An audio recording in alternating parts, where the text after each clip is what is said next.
right, folks, very excited. I've got a super good friend of mine. I've known Jamison Ford for a little while. We worked together for a period. He was my boss. He was my boss for a while. He's laughing back there, but I learned a lot from Jamison, and Jamison is an insurance advisor with the Winchester Group.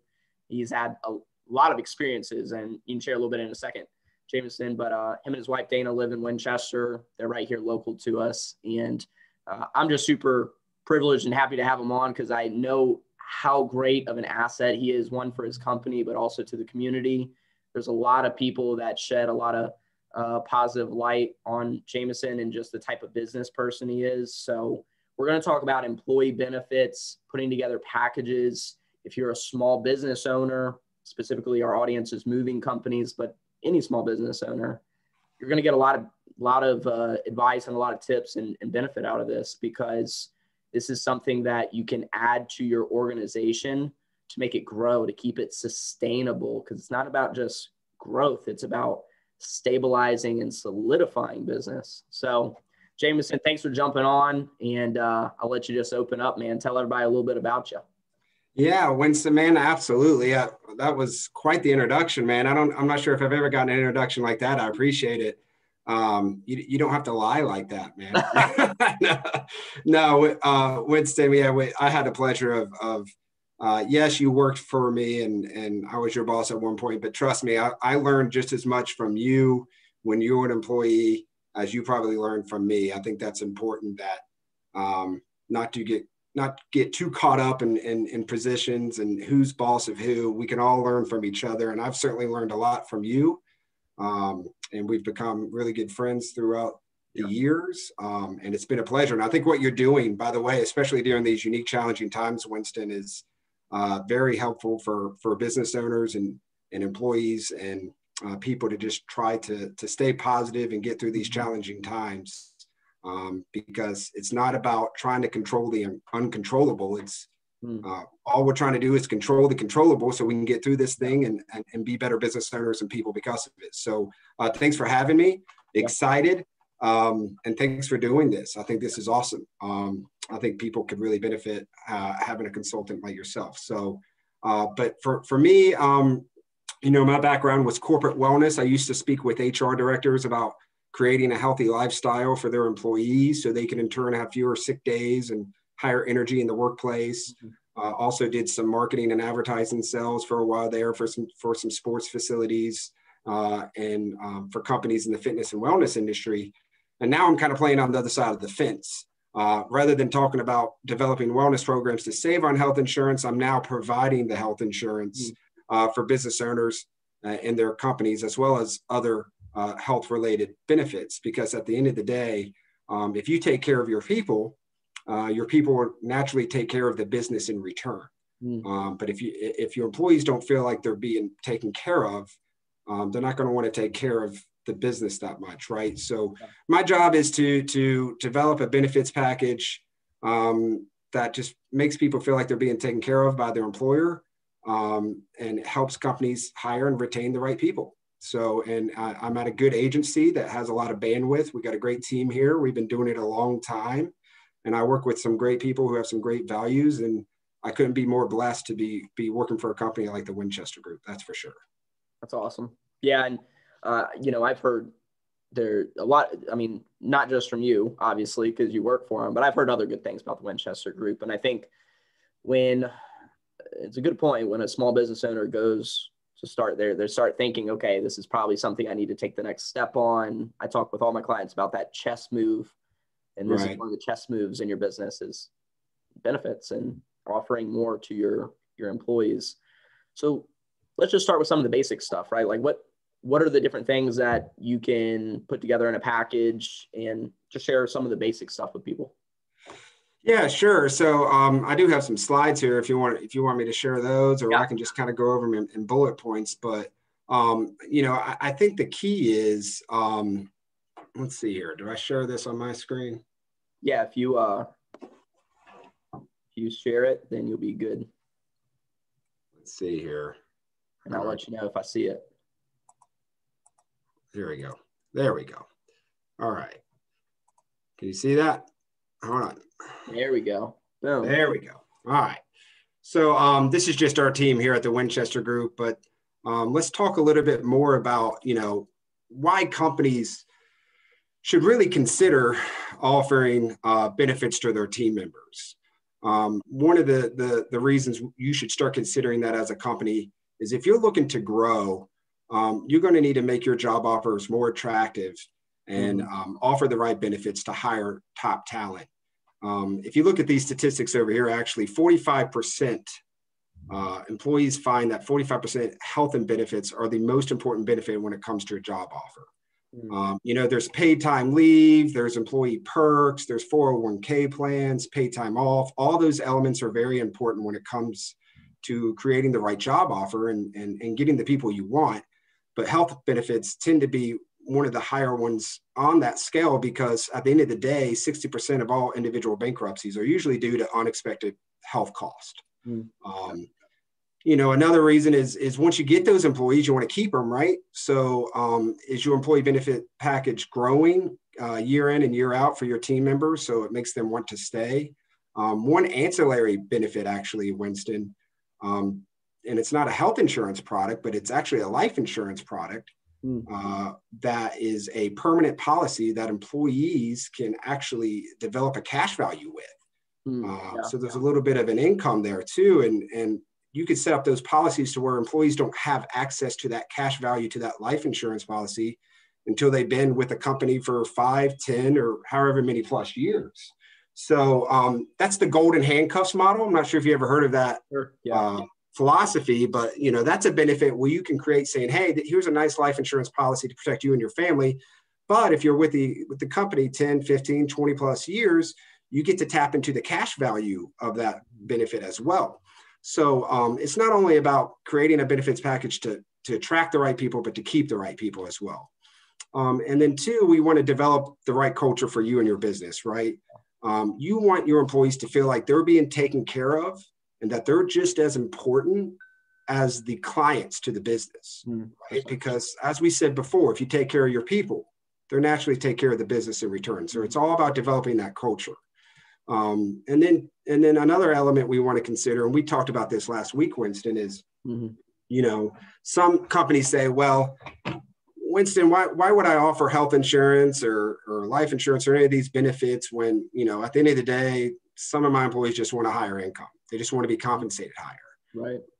Well, one of the things is what if your employee outside of work is faced with a challenge that puts him in a financial bind through a medical crisis?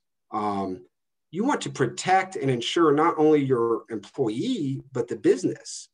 Right. If your employee has a higher compensation as opposed to health insurance or life insurance and some of these benefits we're talking about, they're not going to be protected to overcome some of the challenges they may see in medical hardship. And if they're not able to overcome that, they're not able to come back and work for you and go back to the grind to help the business, right? So if you insure the employee, you're almost insuring the business in a way, if that makes sense. Absolutely. You want to make sure your employees are able to overcome any challenges that they may be faced with from a medical standpoint.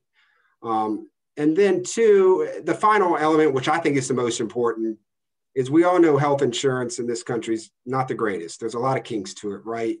Or healthcare in general, right? We're still trying to figure it out as a country. And while I do think we're getting better and better, it's still difficult for individuals to find accessible and affordable health coverage. And putting together a group health insurance policy is probably the most affordable way you can offer individuals out there health insurance. So to me, it's just about doing the right thing, right? Individuals who don't have health insurance don't know where to start. It's not affordable, but if their employer is taking all that legwork out of the equation for them and providing it to them, to me, that's what we're all trying to accomplish, right? Is just be good people who takes care of others, and that way their business will be taken care of. So, and I know one of the things that you're faced with, Winston, as a consultant, I know a lot of your clients, and not just your clients, but I think everybody in the service industry or running any kind of business, I think that the top 2 I have listed here have been a huge issue as of late, as far as hiring and retaining the right people. Yeah. I think you shared with me that that's been a common issue. Yeah. And that's, if you look at businesses that have hourly employees, different, separate them out of the salaried employees, it's a struggle for retention. And it's not that there's a lack of talent out there. It's a lack of attraction and a lack of retention and culture. I think you have a culture that says, coming from the organization, coming from the leadership, aka the owners, typically, that, hey, we are looking out for you. We care for you. That is going to bode much better than just saying, hey, we're going to pay you this amount. You can either come or you can go. We don't care. We're just here to make money. Right. So right. What's the biggest battle? So now let's say we have a small business owner. They're like, okay, I see the benefit in having these, and you've already got some stuff pulled up here. What's the struggle to even get this launched?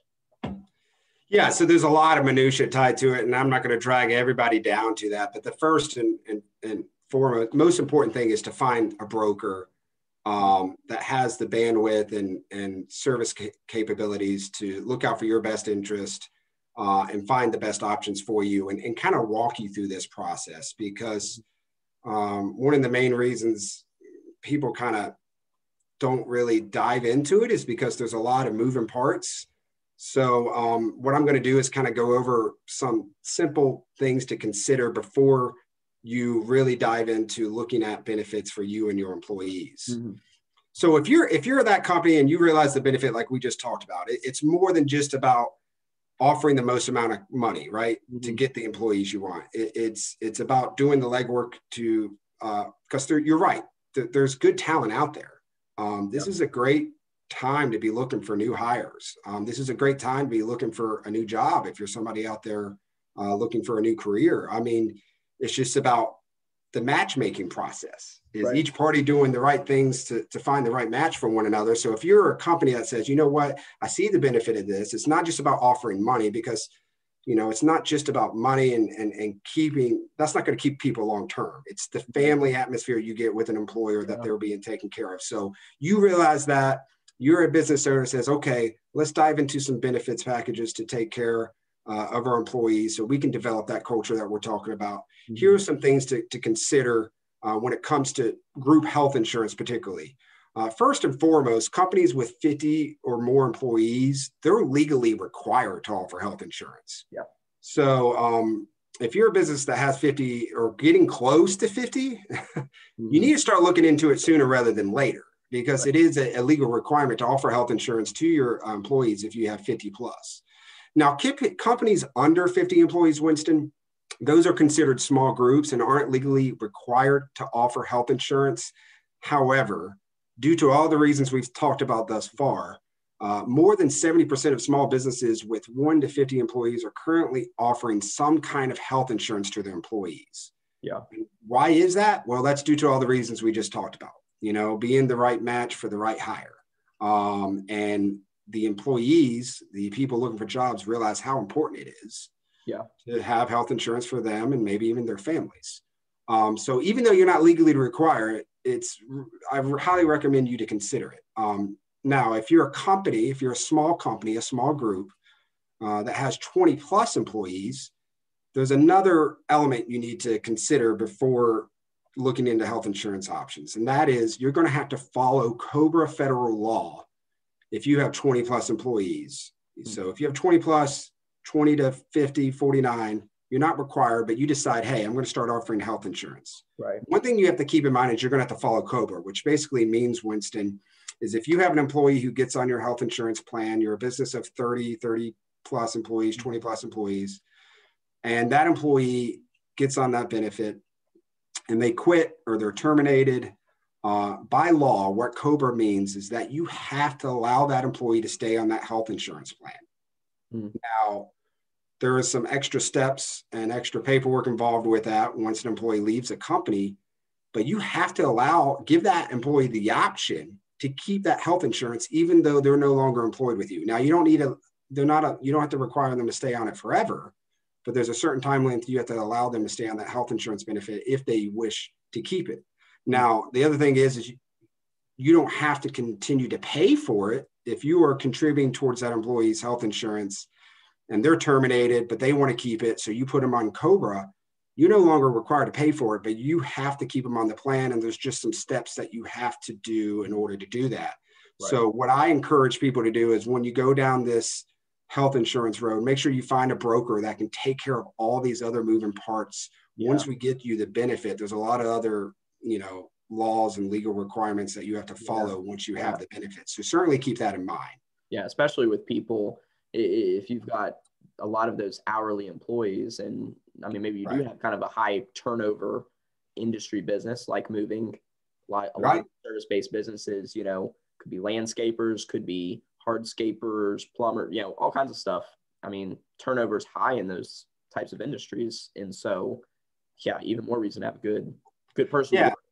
And what what we have found at the Winchester Group is we have a lot of clients that are in those servicing industries, Winston, and there's employees that kind of go on and off benefits, right? So mm-hmm. What we have found is we give enough assistance and support to make sure our clients are following those guidelines and kind of taking that off their desk and putting it onto ours. But I would encourage anybody, whoever the broker is that they're doing everything to make sure they're looking out for that for you. So, and then you have employees that go from part-time to full-time, right? So only full-time employees are eligible for health insurance. Mm-hmm. But you may have an employee that works full-time hours one week and then drops down to part-time the next and then back to full-time. We had a client who was looking back every pay period, every 2 weeks, and moving employees on and off health insurance because they became eligible and uneligible. Well, things that that employee didn't, or that company didn't know, is that you can create something called a look back period, and you can do an average of 3 months or 6 months. So it's tidbits of information and guidance like that your broker needs to be giving you to not only get you set up with the plan and the benefits, but to really make sure all the loose ends are tied and can walk you through the process. So one of the stigmas that some small companies think is, well, my company is not big enough. I only have, 8 employees, 10 employees. I can't even have a group health insurance plan. Well, that's not the case. You can actually have a group health insurance plan if your company only has 1 employee, which a lot of people don't know. Now you're going to have limited options. The larger the group you have, the more health insurance options that are available to you. Mm-hmm. Because the larger the company, the more eligibility you have for different types of plans, such as self-funded or level-funded plans. And I don't want to dive too much on the plan types, but your options are a little bit, you have a more widespread of options if you're a larger company. But just because you only have 2, 3, 4 employees doesn't mean you can't start rolling out the benefit to your teams and start developing that culture sooner rather than later, so you can grow at a rate you want to grow. Yeah. Don't wait until you're 15, 16 employees to start considering health insurance, because you're going to be behind the 8 ball out of the gate, right? To continue to grow. So if you I have a company that only has 3 employees and they rolled out a group health insurance plan. Why? Because they have intentions to get to 30 employees and they want to develop that culture now. They want to start going through the process of what it's like to offer a health benefit for their team so that they're already in place to be successful as they grow. Yeah. And then they can continue to change their plan every enrollment period that's best suited for their group at that point in time. Right. So you may have you may have a basic ACA health plan to start, but then the following year, if you've increased by 5, 10 employees, then we can reevaluate your health benefit for the following year, right? Which you have to do anyway through open enrollment times. So, so, and I know a lot of your clients are smaller companies, Winston, and I think you've shared with me one of the biggest obstacles they have is just starting the process of looking into these type of benefits. Yeah. And one, breaking the stigma that it costs too much, we can't afford it. And then the other stigma of really the uphill battle is participation. I remember there being a time when I was a W-2 employee, and I mean, I remember being a 22-year-old guy and like, I don't need this. Like I didn't, it's just different stages of life. A You're lot of, invincible at that age, right? yeah, I You're was invincible. invincible, right? I was like, I don't need any of this right now. I don't care about it. I'm not even going to read the documents, and how stupid of me, right, to do that, Right. but to not even know what I'm being potentially offered. So part of it is promotion. And like, as an owner, how do you promote this? Not just setting it in front of the employees and saying, hey, here's something to read, but like actually promoting something. I think that's a great skill set that a lot of owners don't leverage as well. And you can do it in a lot of areas of your business. Yeah, I think it's important to, well, first and foremost, it's always good to give real life examples, right? Yeah. Um, and I think if you have a good health insurance broker, if you're a company that decides to roll out benefits like health insurance, I think it's the broker's responsibility to go in there and help educate your team of the importance of these benefits. Because as an insurance agency that's been in business for as long as we have been, I can tell you, we've seen a lot of unique things come across our desk with our clients and their employees. Whether it's a life insurance policy that an employee had through a business that they were able to pull out early due to getting a terminal illness at a young age. And, ultimately that benefit ended up paying all the medical bills for that young employee to overcome, cancer treatment. Right. And pretty much survive, or whether it's the company that has, young or old employees, that it doesn't matter how old or healthy you are, car accidents happen, major unexpected operations and surgeries can happen at a drop of a hat. And if you have the right health insurance to, help you overcome that, that's going to go a long way for the business and the employee. So, and then two, health plans are going to be more affordable for younger people as well. It only gets more expensive as you get older. And that's almost all benefits, really: group life insurance products, health insurance, but, and it is more affordable than you think. And just to go over some statistics here and some numbers, some more things to consider. Like we said before, here's a stat that we talked about earlier. Nearly half of small businesses who don't offer employee health insurance don't know what steps to take to get health benefits for their employees. Wow. And that's just crazy to me. To me, that tells me, hey, it's not that companies, there's the stigmas that it's, expensive, at least we think it is, or it's not important because we have young employees who don't want it. I think it's more just people not taking the time to look into it and be educated and go over some of the things, and that's our job as an agency. So, regarding participation requirements. So I think it's important for an agency to go in and to educate your employees how important these benefits are, so you can meet those participation requirements. And you're right. Most health insurance carriers, major health insurance carriers, require that 50% of your full-time eligible employees participate in the coverage if you offer health insurance. And an eligible employee would be a team member that works an average of 30 plus hours a week. Now, with that being said, Winston, there are ways to work around that. Most carriers require, if you have 10 full-time employees, 5 of them have to participate in health insurance in order for you as a company to offer it. However, if you're under that number, there is certain health insurance carriers that are more flexible with that number than others. It's just about talking to your broker to find what's the best fit for you and your company based on your employees' interest level. And then you could always go the special enrollment route. Another statistic to keep in mind is that if a business offers health insurance, not only do they have half of their eligible employees participate, but that company, the business owner, has to cover at least 50% of the premiums for each employee if they offer health insurance. But again, that's a pretty hard guideline to follow. However, there are some ways we can work around that if the company's not able to do that, such as through special enrollment, which special enrollment basically is an enrollment time of November 15th to December 15th. It's a 1-month window that a group can sign up and offer group health insurance if they do not meet that 50% participation, or if they are not able to contribute the full 50% minimum of premiums.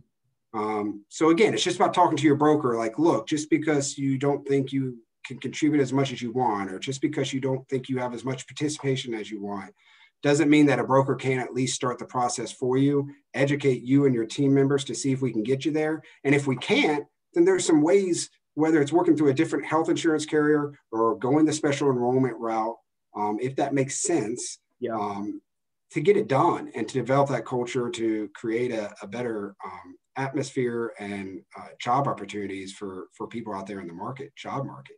Yeah. And two, just so you know, that 50% of premiums that companies have to pay for their employees for health insurance, you can offer more than that if you really want to really try to attract the right talent. And you do not have to pay for an employee's spouse or dependents if they're on the plan. You can leave those premiums entirely up to the employee if they want to put their spouses or dependents on the plan. That would come out of the employee's pocket, or you you have control as the employer. You can contribute towards them as well if you would wish. Yeah. I will say this though, the stigma that it is expensive, and it can be, like, you just got to think outside the box and start looking at options, because there's so many different health plans out there. And yes, the government's kind of tied into it and it's constantly changing. But, we have found at our agency that the healthier groups, I know in your industry, a lot of your clients have younger employees. Yeah. They tend to be a little healthier because they're not, on prescription drugs yet or anything of that nature.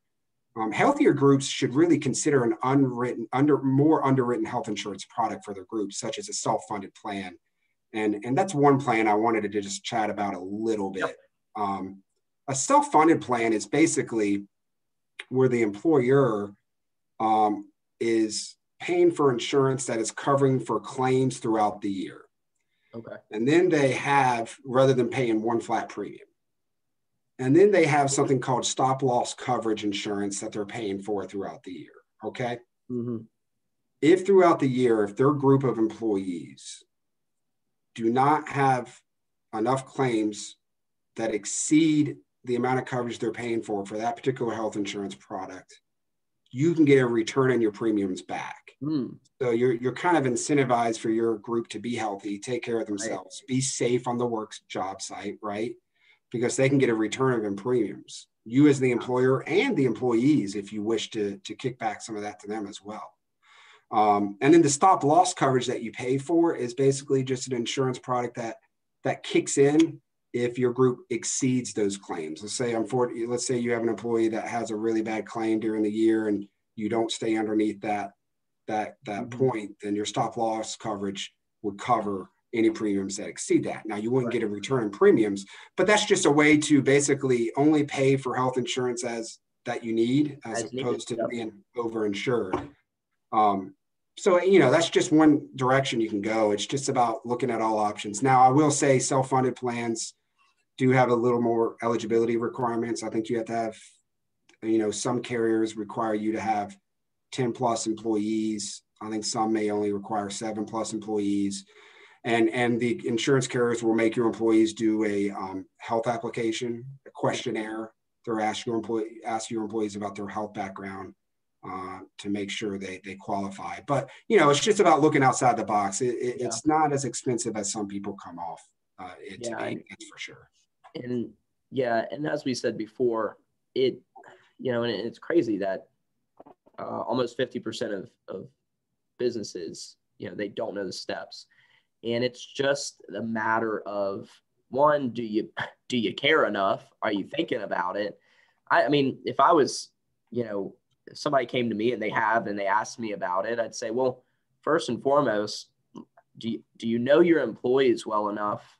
And are you talking to them enough about this topic? Have you had conversations in a group setting and one-on-one settings? Are people like asking, hey, how could we get this? How could we have this as part of our job, within our job? And then also as an owner, the budgetary side, the finance side, businesses are a lot like people. 76% of people in America spend what they make. They don't have any margin. Well, businesses are pretty much the same way. Most businesses, they spend what they make because they're run by people. and Right. people don't do good budgetary practices. So right. And that's why they hire people. That's why they hire people like you, right? That is why they hire people like me. Yes, to tell them, yeah.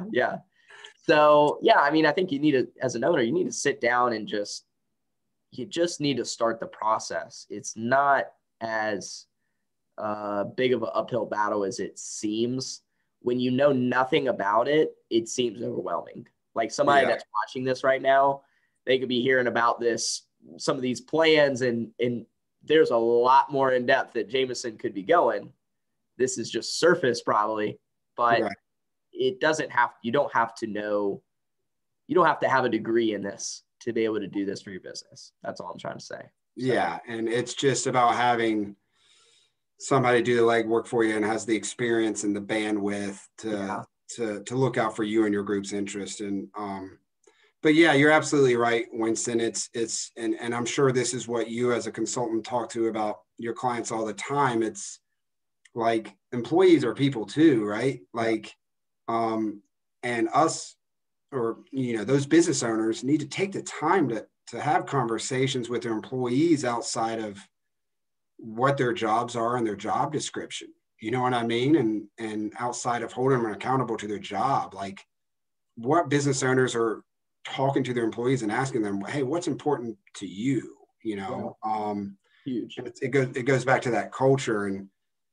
And yeah, if you have a bunch of young employees who don't find this stuff important now, I think it's your job as an experienced business owner. I mean, we all know the hard work it takes to start a business, right? It's not easy. If it was easy to run a business, everybody would do it. Right. Like that comes with a lot of hard work, experience, trial and error, right? Learning from our mistakes as business owners and how to get better. I think it's just as important for business owners to share those experiences, mistakes, and successes with their employees so they can better set them up for success. Exactly. So, I mean, that's your responsibility as a business owner. And I think business owners need to sit down and employees like, look, I know you want more money, but, as you get older, this stuff's going to become more and more important to you. Yeah. And are you just looking for a job for today, or are you looking for a potential career long-term? And if you're looking for a potential career long-term, so you're not job searching every 2 or 3 years, these are the type of benefits that you're going to find more and more and more attractive and helpful to you and your families as you grow with the company. And, there's some retirement benefits to these things too. And we work with a couple of financial advisors too, if companies ever want to go down the retirement side of benefits as well, because those are important as well. But, one thing I wanted to chat about is it's not just, with that being said, it's not just about health insurance. Even if you don't think, health insurance is probably one of the more expensive premiums to pay for your employees. But these ancillary benefits, like you can start with just some of these products in your benefits package and then add health later if you want. Just in order to kind of start that development of culture and just to start beefing up your job offers and to make your company more attractive to people looking for new careers. But, dental, vision, life insurance is a great benefit. I mean, when you get life insurance as an individual, there's typically a more extensive underwriting process. It's a little bit more of a bogged down process for an individual to get life insurance on their own as an individual. But if you offer group life insurance to a group, it's basically just a matter of signing a dotted line. And it just gives people life insurance in a much easier, streamlined format than it would be if they had to go out there and get that protection themselves. And that's huge for somebody, you don't want to, when you do your hiring, you're not discriminating versus on age, right? We can't be doing that. But your employees that have children are different than your employees that don't have children. And if you have small children at home, a life policy is a lot more attractive because you've got mouths and lives that need to be cared for if something were to happen to you. Right. And exactly. And people look at life insurance a couple of different ways. They can look at it for the protection of the loved ones they're leaving behind, whether, you don't want to leave your loved ones with all that debt, which is a mortgage or whatever the case may be. Mm-hmm. And for your company to give that to you, or to make that at least more accessible to you by doing it in a group model, goes a long way. And even the employees who maybe don't have a lot of family members that they need to take care of if something were to happen. I mean, it goes back to that golden handcuffs model. You can develop a permanent life policy that grows in cash value as a retirement benefit too. So there's some life policies out there that gives you income to your family in case something were to happen. It gives you that protection piece. But there's also permanent policies that grow in cash value as almost kind of another streamline of retirement potentially. Yeah, totally. So those type of group life plans could be attractive to some of the employees who don't necessarily see the need for protection, but maybe see the interest in having something that grows in cash value that they can pull out of at a later date. And then disability, I think in the service industry, Winston, I think we talked about this a couple of weeks ago. I think offering some type of disability insurance benefit, whether it's a long-term disability or short-term disability insurance benefit for those employees. I mean, how powerful is it to tell a potential hire, like, hey, one of the benefits we offer you here at company XYZ is that if you were to get hurt off the job site, you're at home, you're doing housework, you're playing recreational sports, whatever the case may be. You're not on the job, but you get significantly hurt. You break a leg, you break a wrist, that could be devastating to an employee whose income relies on them being on their feet and doing their job, doing their service work. How powerful is it for me to say, hey, if that happens, we got your back. You're going to have an income through this disability policy that basically gives you a paycheck while you're out of work. So you don't have to worry about finding means of income if you get hurt, because we have a disability benefit here at our company that protects you in case you're not physically capable of doing your job. To me, that speaks volumes. It does.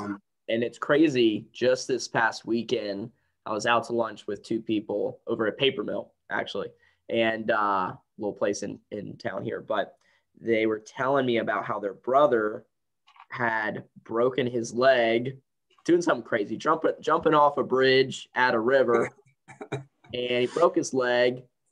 And he's sitting there thinking, oh, my leg, I'll be able to go back to work in a month. Well, ends up being 4 months. He works on electrical poles he's a technician or service type person for a company, and didn't have disability. So because they offered it, but he didn't fill out the paperwork. Yeah. A guy that's in his early mid 20s. And you just shake your head at that, because it's like, man, that's it goes back to the education, right? Us as consultants, us as business owners, us as insurance advisors, it's our job to educate these people or these employees who may or may not experience certain things that we've experienced or seen or have witnessed in our respective industries of these possibilities, and build value to it. Not just to sell it, but to look out for the general interest of the individual, right? And these ancillary benefits, group life, disability, these are benefits you can round out your employee benefits package with that are extremely affordable. Extremely affordable. And if you as the employer still, from a budget standpoint, you say, you know what, even though they're pretty well affordable, I still can't contribute to these type of benefits. These benefits here are things you can offer to your employees and let the employee decide if they want to pay for themselves. Like, you don't have to contribute towards these benefits as an employer, like health insurance. There's a little bit more requirements when it comes to contributing towards a benefit with health insurance, as opposed to benefits like this. You can make these, and if you educate the employee and take the time to tell them what they are, employees are usually willing to pay for some of these 100%. if they're being offered it by the employer. Yeah. And the reason for that is you may have an employee that's looked into life insurance or disability insurance on their own, just as an individual, shopping themselves as a one-man group, right? Yeah. And then they go to a company that offers the same benefit or same insurance as a benefit. Right. They're like, and it's way more affordable. And why is it way more affordable? Because they're getting it through their employer, through a group model. And they see the value in that, like, whoa, I can get life insurance for this much. I'll pay for this myself.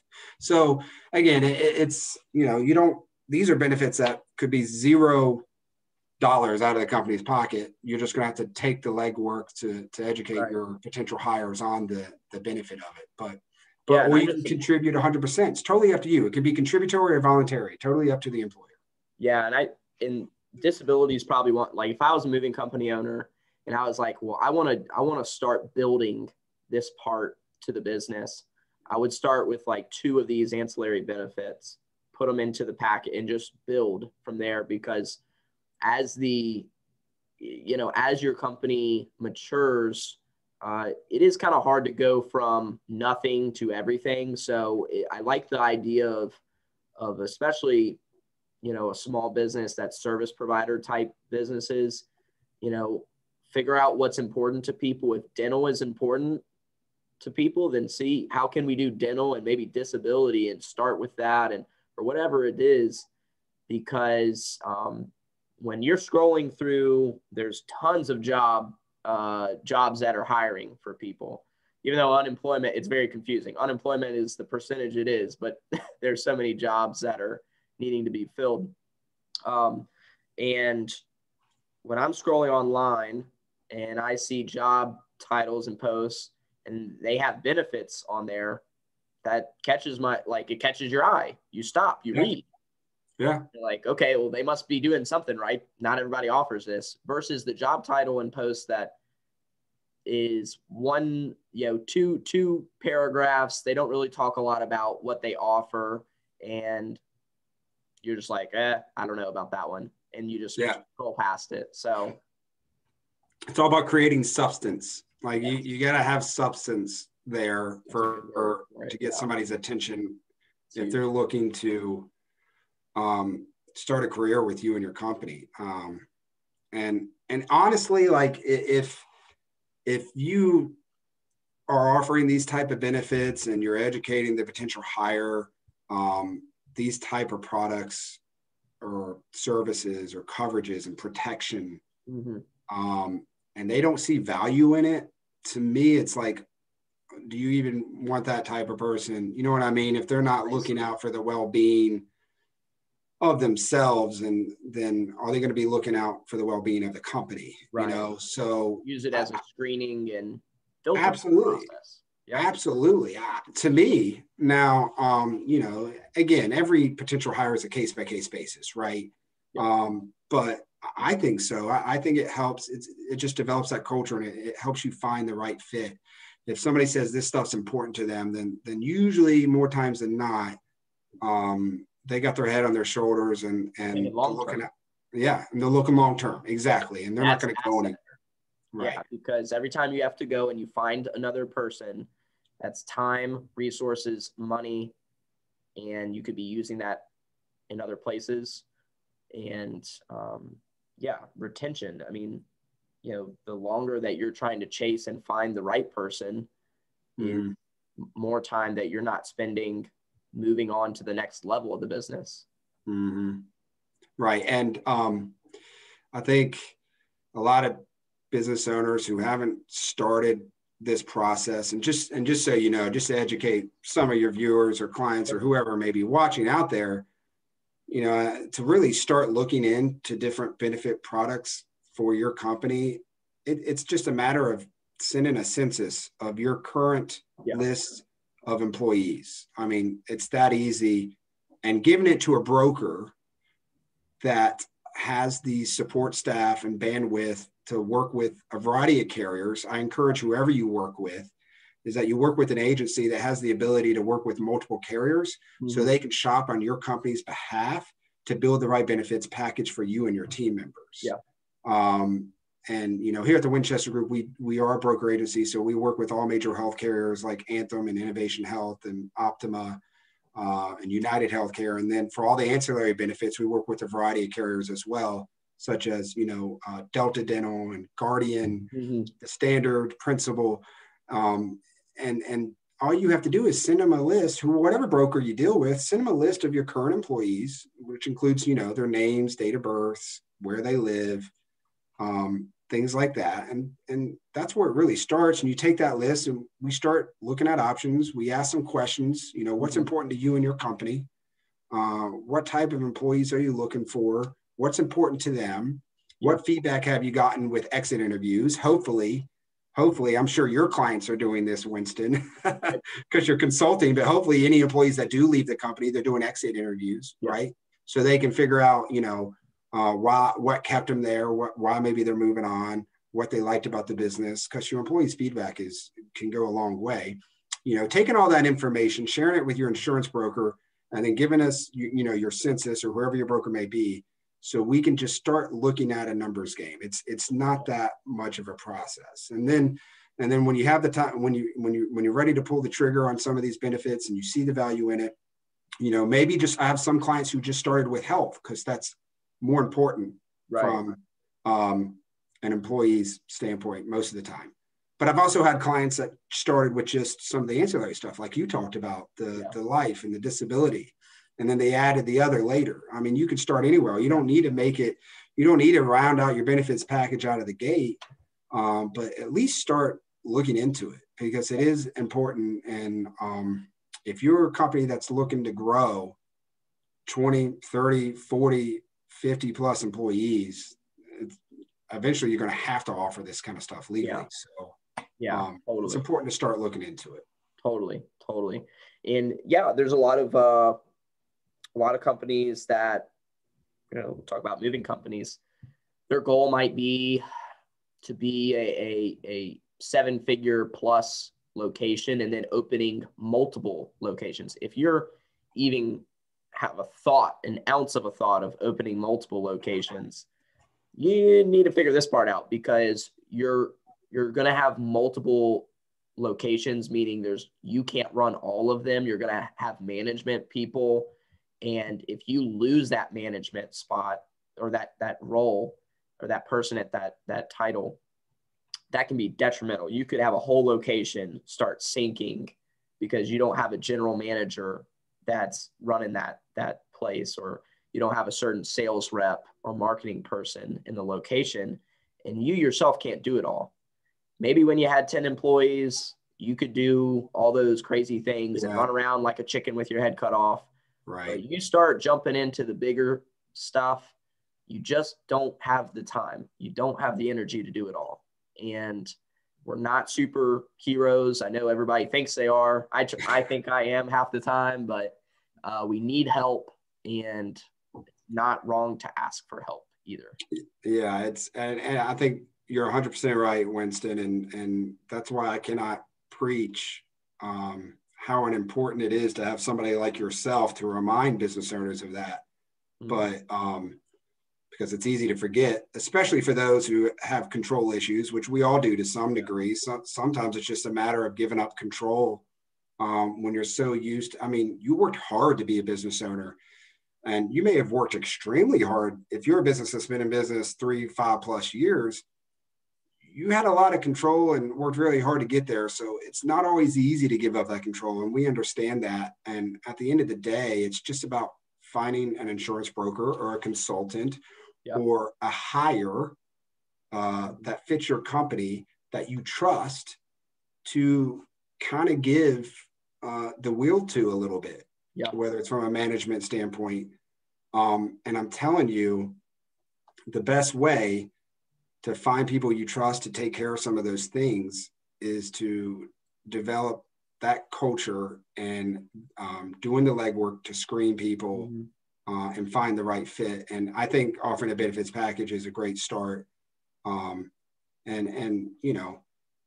I will say this, some people also look at benefits saying, well, I'm a small company. If I start offering benefits, there's a whole nother HR human resource dynamic that comes with that when it comes to being compliant and rules and regulations, what I can do and not do.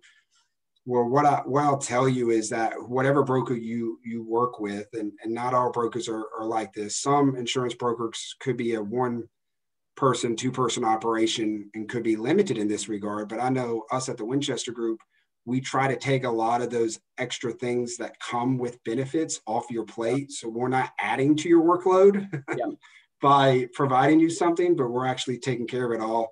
And we actually work with a company called Think HR, which is basically, it gives business owners access to HR resources to help them address important employee questions or risk that they may have.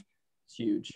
Because there's a whole nother element of risk when you're offering benefits to employees with compliance and making sure you're doing it the right way. So we kind of take that all off your plate by offering this platform, and we can use it on your behalf. So we really take pride in not making it feel like you're adding more work to your plate, but you're just accomplishing what you're trying to accomplish. And that's develop a benefits package to hire and retain the right people while developing a business culture without putting more work on your plate. And whoever you work with, make sure you deal with a broker you can trust, and that isn't going to add work to your plate. So, but all those shouldn't be reasons for you to not start considering these things, and just trust people, find the right people to work with, because at the end of the day, that's the only way you're going to grow is if you're willing to give some responsibility to people you know and trust. Yeah. So true. So true. So Jamison, I think we've got maybe about 5 to 7 more minutes. So what I want to do is, I don't know if you have any more slides you want to share or anything. No, that was pretty much it. I got a little intro on some of my team members here at the Winchester Group. We have about 26 employees. Those are just a handful of people that work with our team. Yeah, that works on. That works on the employee benefits stuff. So all good people, a lot of experience. But we've been very proud to be a Star Award winner through the Winchester Star here locally in this particular community. But we do service. We have clients across the state of Virginia, West Virginia, Maryland. And we have the resources, especially nowadays with this unique year. We do have the abilities to have long distance clients and still service them to that standard of service that we expect to give to our clients through virtual meetings and online resources. So we're not just limited to this area, but we do take pride in our presence here in the Winchester community. That's awesome. Yeah. And what I want to wrap up with, and if somebody's trying, if you are in that area, our market here, Virginia, Maryland, West Virginia, I know Jamison, he's got sharing on here some of his contact info. I see his email, phone number, and you can reach him through. I'm sure both of those are good mediums. And anyway, I know Jamison's on LinkedIn. He's pretty active on there, sharing content. That's not just stuff he's sharing. It's for people that are business owners and people that are professionals in the market. So I would encourage people to reach out to him, because this is a short snippet of what he knows. This is just, we're sharing some basic stuff, but you start working with somebody like Jamison one-on-one, you're not just paying for the product.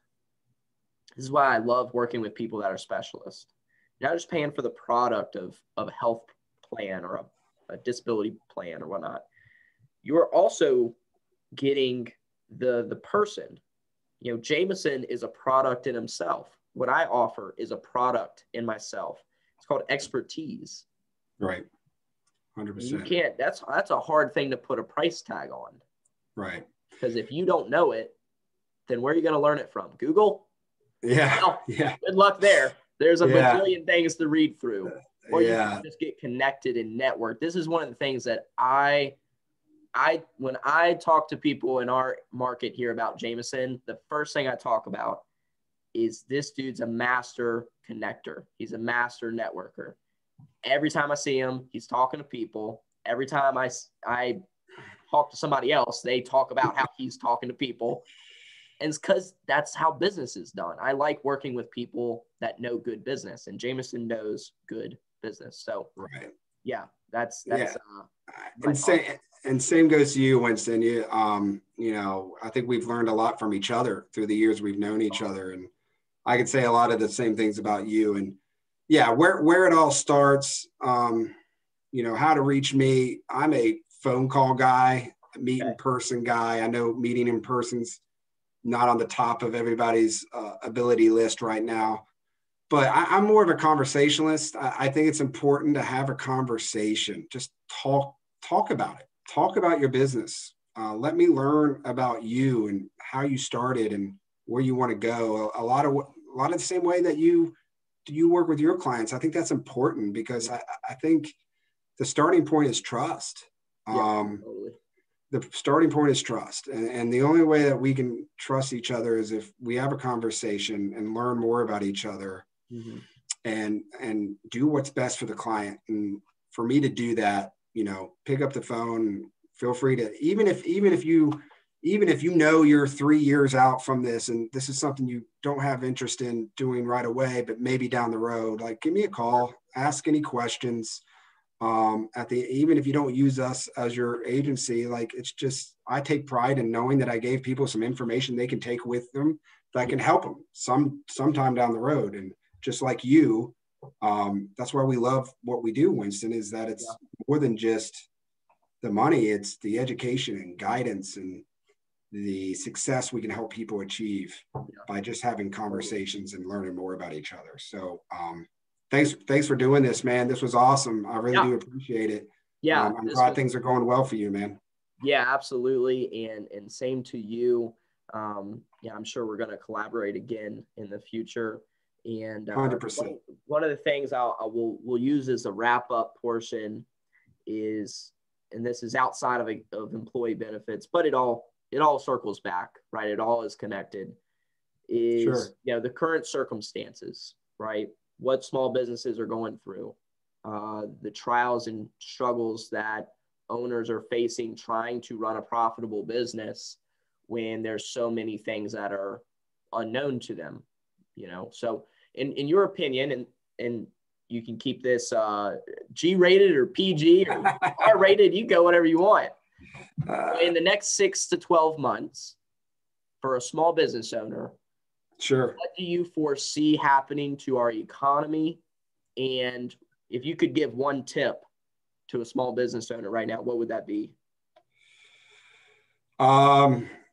Talk to as many people as possible that is enduring the same challenges that you are, and make sure any conversations you are having is about solutions and not necessarily about the problem. I think when you're endured with challenging times like this, what we have found, it's the clients who are picking up the phone and asking us what we can do or not do to help, help the process, as opposed to the clients who are just throwing their hands up in the air saying, this is terrible.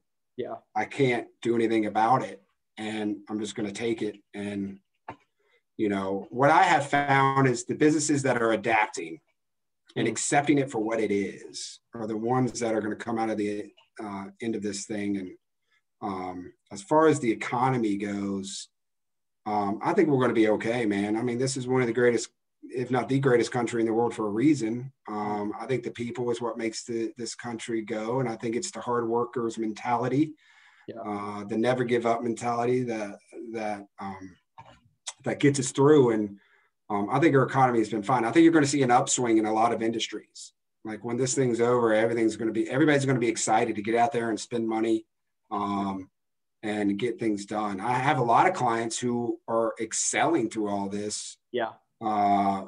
In fact, I would probably say a lot of people are finding ways to capitalize on this than they are, just trying to make it through, to be honest with you. Yeah.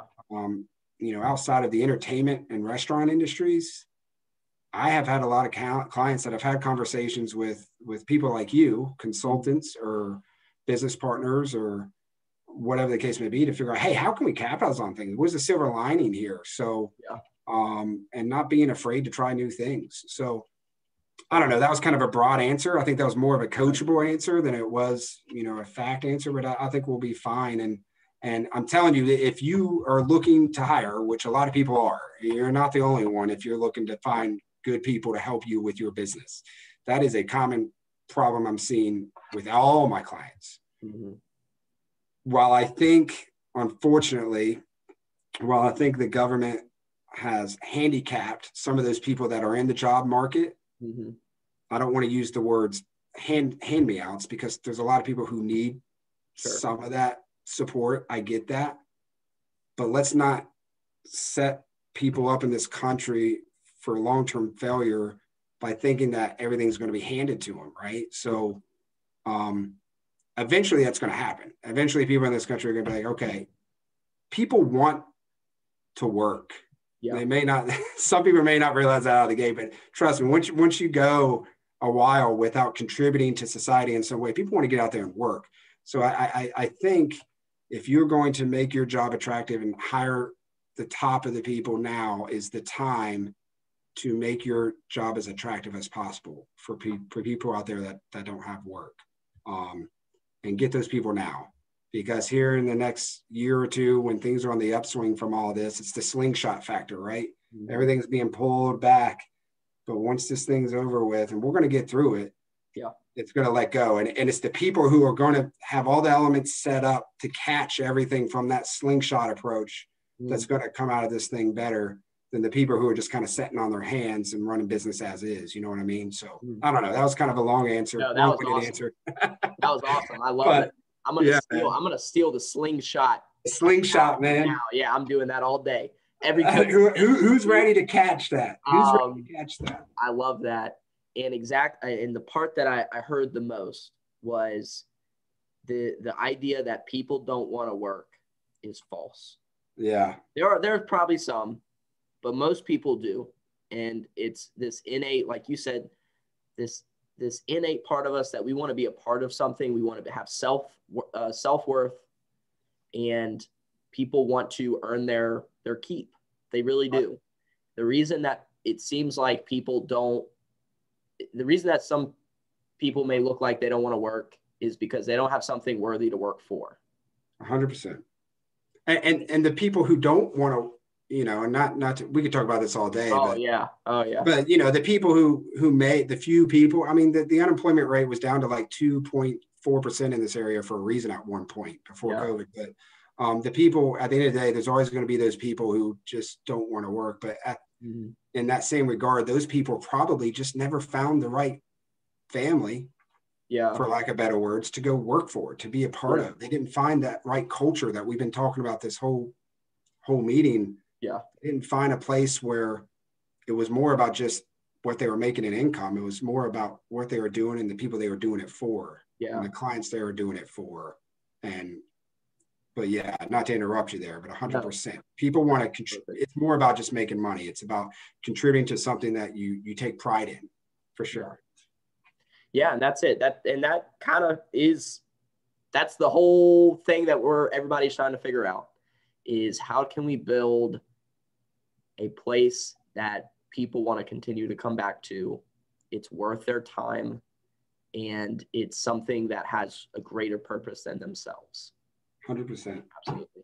Well, Jamison, this was awesome, man. The in-depth suite. You dropped some bombs there, man. I'm telling you, you may not have been listening to yourself because you were talking, but I was listening, and that was awesome. That was great. That was great information. So I appreciate. Hopefully, sometimes when I start spitball, man, I'll start making up words and things like that. So hopefully, hopefully everybody made sense of some of my made up words. And I appreciate your time and allowing me to be long-winded here today. I really do appreciate it. Absolutely. And anybody trying to get some information, again, reach out to Jamison. Phone number and emails here. I'm going to put it in the description. Wherever this gets posted, it'll be on YouTube and Facebook, and I'm sure we'll share it to LinkedIn. In the description, you can find Jamison in the Winchester Group. So I encourage you to reach out to them if you're in this market, and we will see everyone on the next video.